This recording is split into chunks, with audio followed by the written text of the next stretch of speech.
अस्सलाम वालेकुम जी। उम्मीद है तमाम लोग ठीक ठाक होंगे, खैर खैरियत से होंगे। मैं ठीक ठाक हूँ अल्हम्दुलिल्लाह। वीडियो बड़ी इंपॉर्टेंट है, दो टॉपिक्स के ऊपर है। एम्प्लॉयमेंट वीज़ा, स्किल्ड और अनस्किल्ड कैटेगरी के बारे में क्या सिनेरियो है, क्या रेशो है, एंड सेकेंडली जो फ्रीलांस वीज़ा है उसके बारे में। सो पहले बात कर लेते हैं अनस्किल्ड और स्किल्ड कैटेगरी के बारे में। जो पाकिस्तानीज़ के लिए एम्प्लॉयमेंट वीज़ाज़ हैं वो काफ़ी बेहतर रेशो में अब देखे जा रहे हैं बनिस्बत पास्ट के। ख़ास करके जो स्किल्ड कैटेगरी है ना, उन लोगों के लिए जो एम्प्लॉयमेंट वीज़ाज़ है ना, वो फर्दर आसानी के अंदर है इस वक्त। अगर आपके पास डिग्रीज़ है, मास्टर्स या बैचलर की डिग्री है, ख़ासकर इवन दो इंटरमीडिएट या उससे ऊपर के भी सर्टिफिकेट या डिग्री आपके पास मौजूद है, तो जो स्किल्ड कैटेगरी के वीज़ाज़ हैं ना, उनके अंदर फ़िल वक्त एम्प्लॉयमेंट वीज़ा के अंदर ना बहुत बेहतरी आई है। पहले रिजेक्शन या इश्यूज़ थे, बट अब जो है ना वो सिनेरियोज़ ज़्यादा बेहतर है। लेकिन अगर बात कर लूँ मैं जो अनस्किल्ड कैटेगरी है, जिनके पास मैट्रिक के सर्टिफिकेट्स हैं या कोई सर्टिफिकेट नहीं है या कोई डिग्री नहीं है, सो उनका सिनेरियो ना अभी भी उसी तरीके से चल रहा है 50-50। मैं कल भी एग्जांपल दे रहा था आप लोगों को कि अगर ट्रांस गार्ड में या कहीं पे भी 4 या 5 पाकिस्तानीज़ के वीज़ाज़ अप्लाई हो रहे हैं अनस्किल्ड कैटेगरी के अंदर, तो आप समझ लें बड़ी लक है कि अगर 3 लोगों के वीज़ाज़ लग जाएँ, तो 2 मोस्ट प्रोबेबली अप्रूव हो रहे हैं, उसके अलावा ज़्यादातर जो है ना वो रिजेक्शन ही है। सिमिलरली सेम सिनेरियो है अनस्किल्ड कैटेगरी के अंदर, लेकिन स्किल्ड कैटेगरी के जो सिनेरियो है ना वो ज़्यादा बेहतर है। स्किल्ड कैटेगरी के अंदर इस वक्त फ़िलहाल कोई इशू नहीं है, खासकर मास्टर्स या बैचलर्स की डिग्री है, फिर तो कोई मसले वाली बात नहीं है। यूँ समझ लें कि 10 में से 2 वीज़ाज़ की रिजेक्शन मोस्ट प्रोबेबली हो सकती है या 3 की मोस्ट प्रोबेबली हो सकती है, बट 7% जो है ना वो रेशो अप्रूवल की होगी।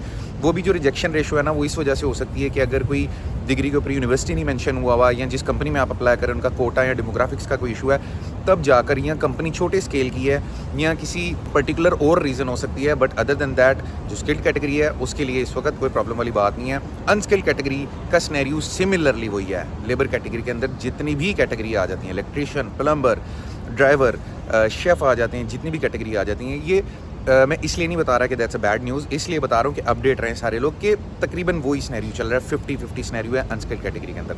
दूसरी बात, फ्रीलांस वीज़ा की ऑप्शन आ जाती है अनस्किल्ड कैटेगरी के अंदर। फ्रीलांस वीज़ा लोग बाय कर रहे हैं, लोग ले रहे हैं, बट अब इसमें भी कैटेगरीज़ हैं, ये भी मैं आपको क्लैरिफाई कर दूँ। अक्सर लोगों को मैंने देखा है कि ये सोशल मीडिया के ऊपर नज़र आ जाती हैं पोस्टिंग्स, या पता चल जाता है कोई आपको 4,000, 5,000, 5,500 रुपये का दिरहम का फ्रीलांस वीज़ा 2 साल का बेच रहा होता है। देखें, इस तरह का जितना भी मंजन होता है ना, उससे थोड़ा आपने बचना होता है। जो एक्चुअल कॉस्टिंग है, जो एक्चुअल प्राइस होती है ना फ्रीलांस वीज़ा की, वो इतनी कम नहीं होती।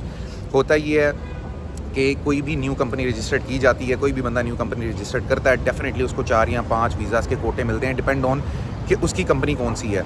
आपको बड़े सस्ते रेट्स के अंदर वो वीज़ा सेल आउट कर देते हैं। होता उसका नुकसान ये है कि जब 2 साल का वीज़ा होता है, साल बाद कंपनी रिन्यूअल का टाइम आता है तो कंपनी रिन्यू नहीं की जाती, क्योंकि वो पैसे स्टार्टिंग में आपको वीज़ाज़ बेचकर ही पूरे कर लिए जाते हैं। ये हमेशा से प्रॉब्लम रही है, बहुत सारे लोगों को पता भी है, बहुत सारे लोग इसको जान के भी जो है ना वो अवॉइड करते हैं कि पता है 1 साल बाद कंपनी रिन्यू होनी है। उस बंदे ने कंपनी रिन्यू नहीं करवाई, प्रॉब्लम में आप लोग आते हैं, बहुत सारी फैसिलिटी से आप लोग महरूम रह जाते हैं। अब सिनेरियो क्या हुआ, एक खातून थी, सिमिलरली यही सीन हुआ, फ्रीलांस वीज़ा बाय किया, सस्ते में मिल गया, साल बाद कंपनी रिन्यू नहीं हुई, चेकिंग हुई, तो उसके बाद जो है ना वो उनको डिपोर्ट कर दिया गया, क्योंकि जिस कंपनी से बाय किया गया था वीज़ा, वो कंपनी दोबारा एग्जिस्ट ही नहीं करती थी, वो बंदा जा चुका था वहाँ से। तो यहाँ पर ये प्रॉब्लम आ जाती है।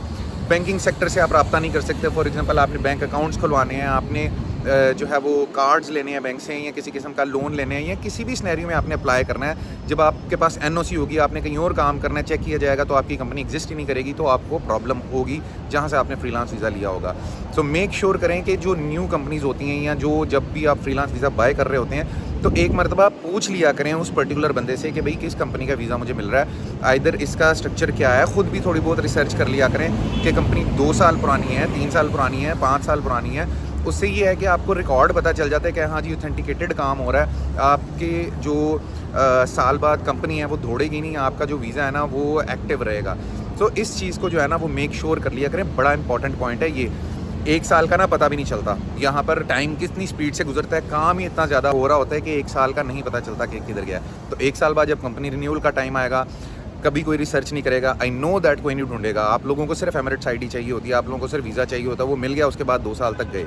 जब साल बाद कोई काम पड़ता है, पता चलता है कि रुकावटें आ रही हैं, फिर जाके प्रॉब्लम फेस करनी पड़ती हैं हम लोगों को कि यार क्या अब क्या करें। तो इस चीज़ के ऊपर ना थोड़ी सी रिसर्च कर लिया करें, थोड़ा पूछ लिया करें कि कौन सी कंपनी है, किस तरीके से फ्रीलांस वीज़ा आप लोगों को दिया जा रहा है। इतनी सस्ती कॉस्टिंग होती नहीं है फ्रीलांस वीज़ा की।